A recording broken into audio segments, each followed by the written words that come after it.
Hi guys, welcome you all to my channel Explore Edu to Teach.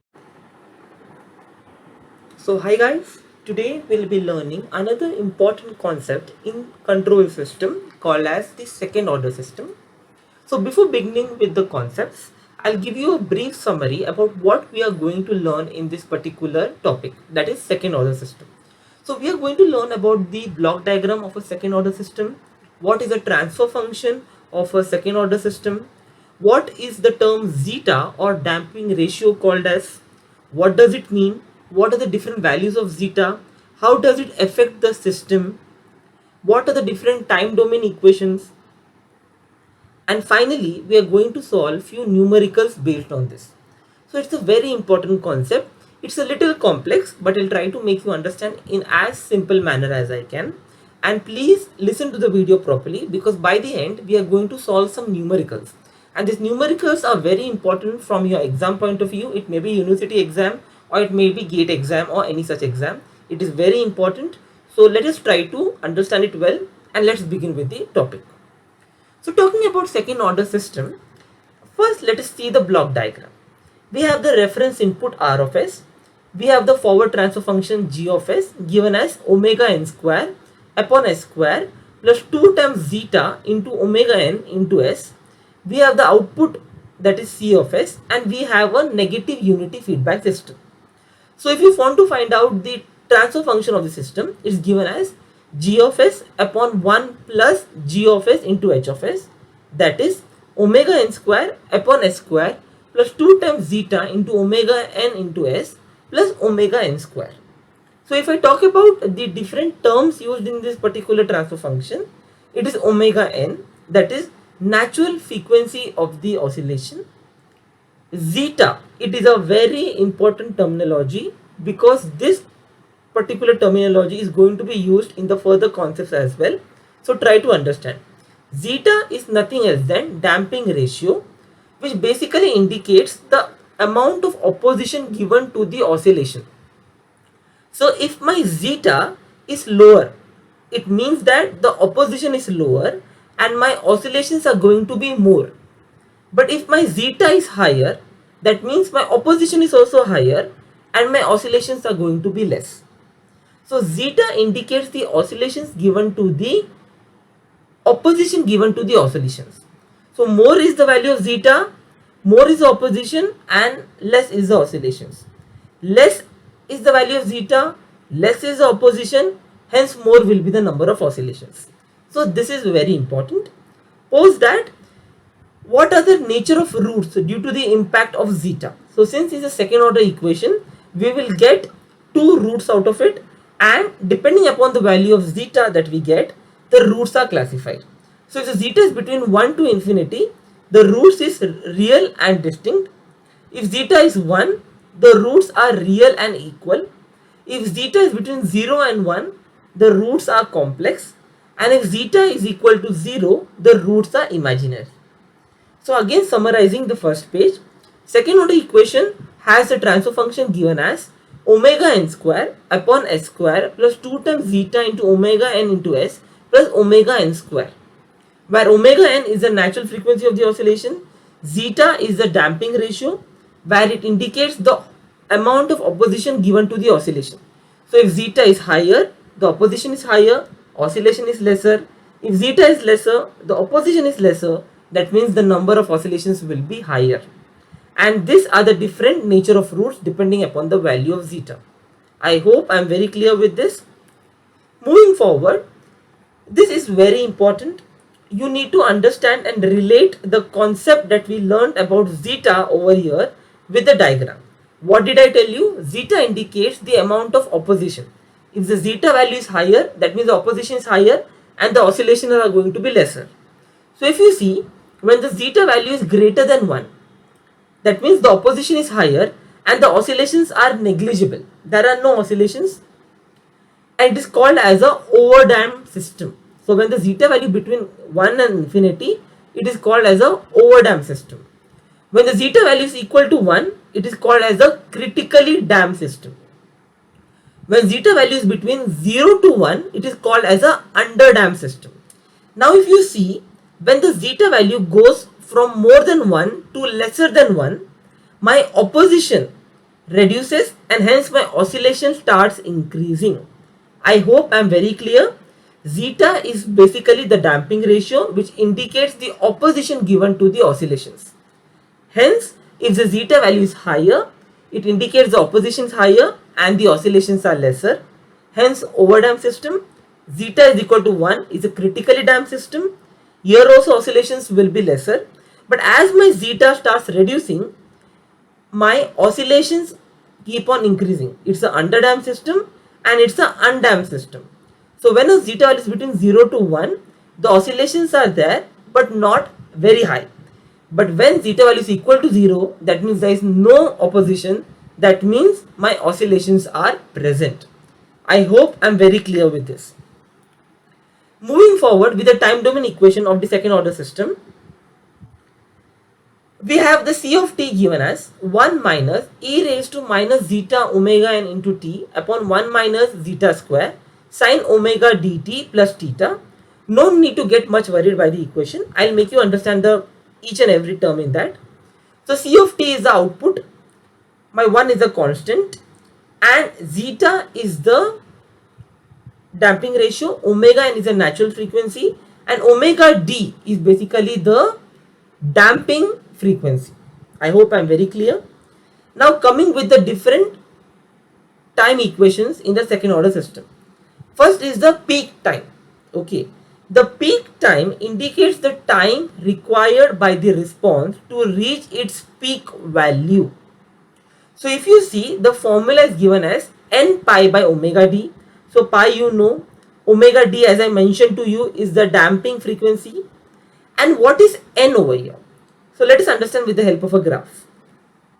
So when the response reaches the peak value, the time at which it reaches the peak value is called as the peak time. And if you see over here, the value is given as n is equal to 1, 2, 3. So n is equal to 1 during the first peak overshoot. So what does it mean? When n is equal to 1 during the first peak overshoot, that means during the first peak. N is equal to 2 during the first peak undershoot, that means during this value. N is equal to 3 during the second peak overshoot, that means during the second peak. Similarly, n is equal to 4 during the second peak undershoot. In such a way, you can find out the value of peak time. So peak time is the time required by the response to reach its peak value. So this is the first peak value, this is the first peak undershoot, first second peak overshoot, second peak undershoot. That is n is equal to 1, 2, 3, 4. I hope I am very clear with the peak time. Next we have the overshoot.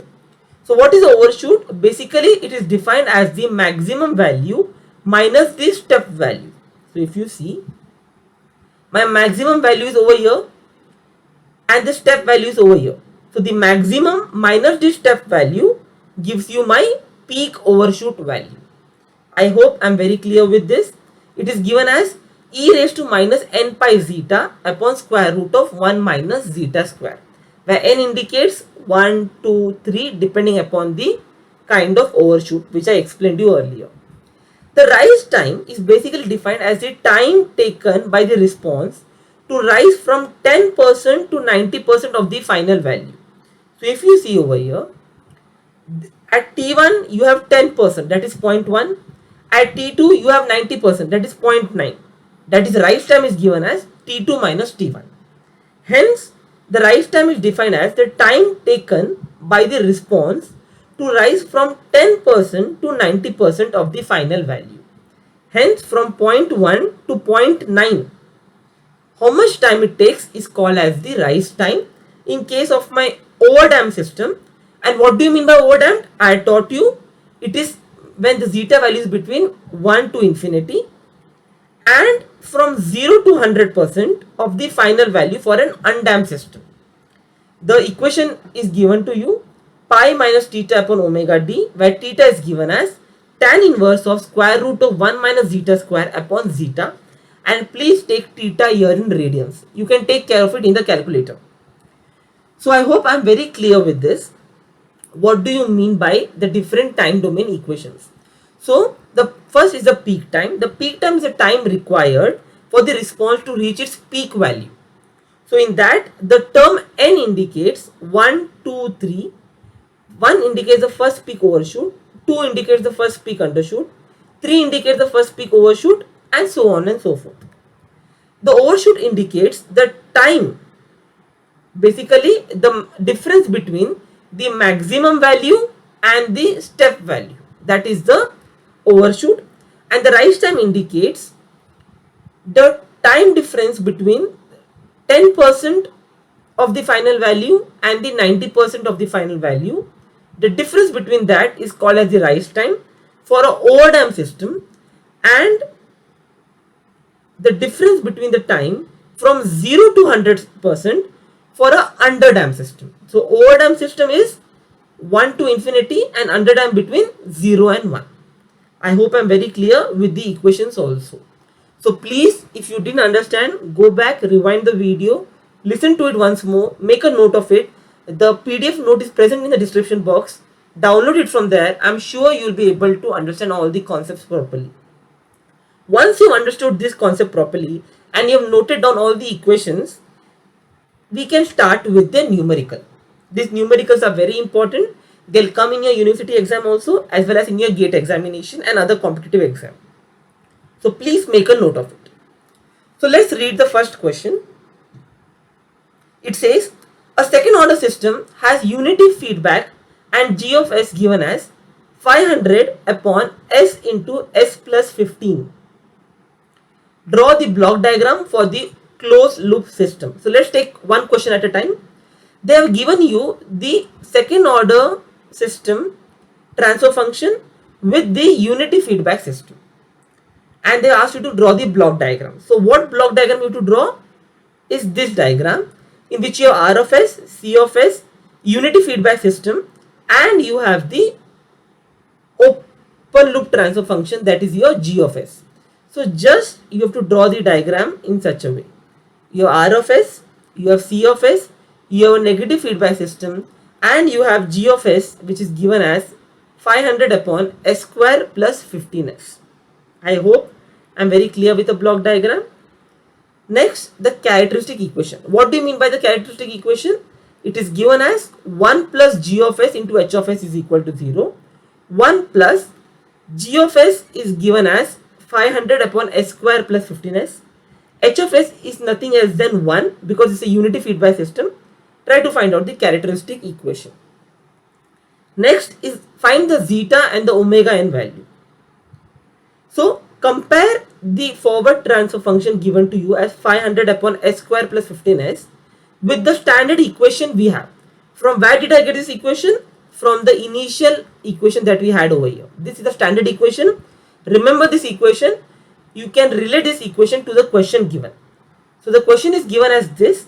Compare this to the standard equation, that is omega n square upon s square plus 2 times zeta into omega n into s. Try to find out the value of omega n. Try to find out the value of zeta, and you can get both the values. That is what is asked in the question, right? Zeta and omega n. And since zeta value is between 0 to 1, it is a underdamped system. So this can be another question.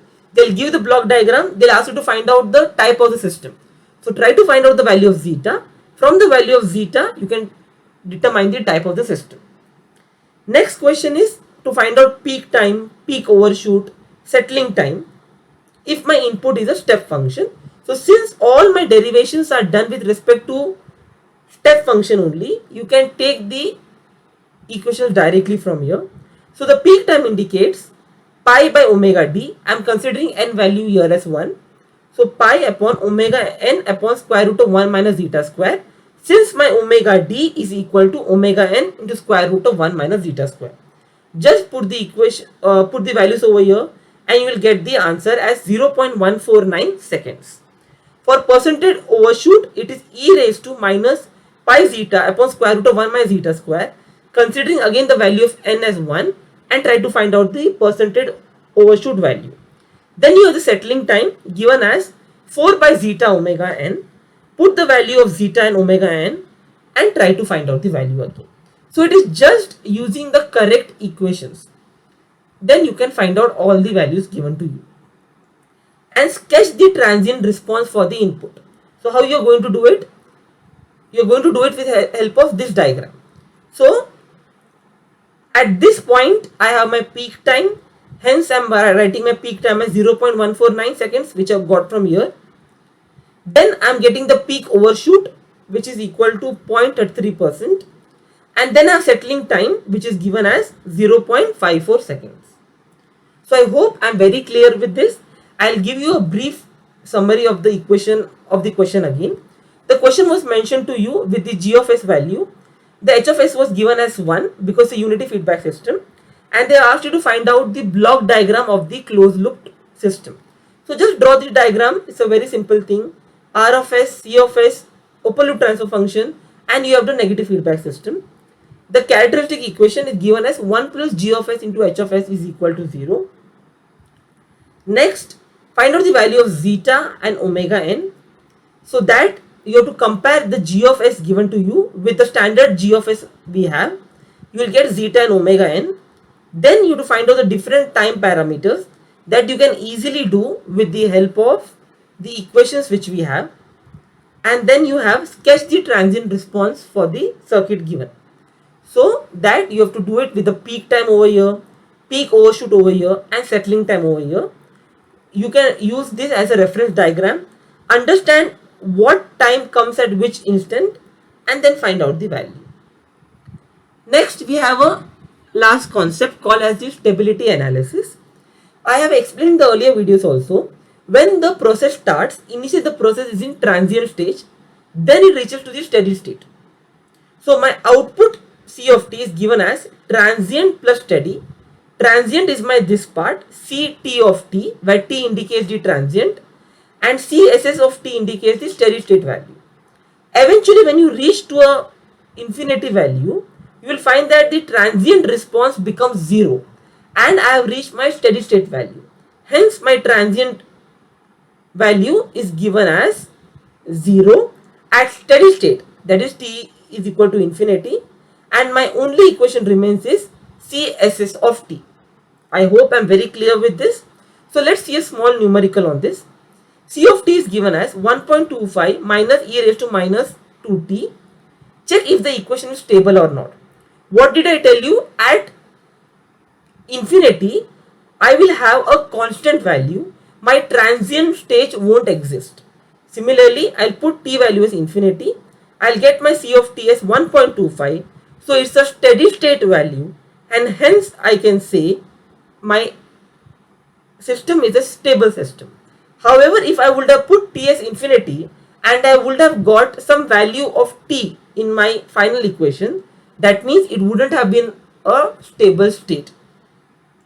Hence, if you want to find out the stability of a particular system, if a time domain equation is given to you, put the value of t as infinity and find out the final response. And if my value is a constant, then it's a stable system. I hope I'm very clear with this. Okay. So with this, we are completing this particular video. We learned about the second order system. Learn this equation properly, because this is a standard equation which is being used in second order system. What is the value of zeta, and under which value of zeta you are having different kind of systems like overdamped, critically damped, underdamped, and undamped. Zeta is something wherein it gives the opposition to the oscillation. Value of zeta is higher, my oscillation is going to be lower. But if my value of zeta is lower, my opposition is going to be lower and my oscillations are going to be higher. Then I have my different time parameters like peak time, overshoot, and rise time. Then I have my second order system given to me. From the second order system, you can find out all the parameters asked in the question. This is a very standard question asked in the university exam as well as in the competitive exam. So just do this one question. Any one of the parameters can be asked for you in the question. So please make a note of it. Download the PDF from the description box of my YouTube video. And finally, it's a stability analysis in which we are trying to find out the stability of the system. So when we put the value of t as infinity, if we are getting a constant value, that means the system is stable because it has reached to a steady state. If we are not getting a constant value, that means it's an unstable system. So I hope that I'm very clear with the concept. Please subscribe to my YouTube channel, follow me on Instagram, and please give a big yes in the comment section if you have understood the concept well.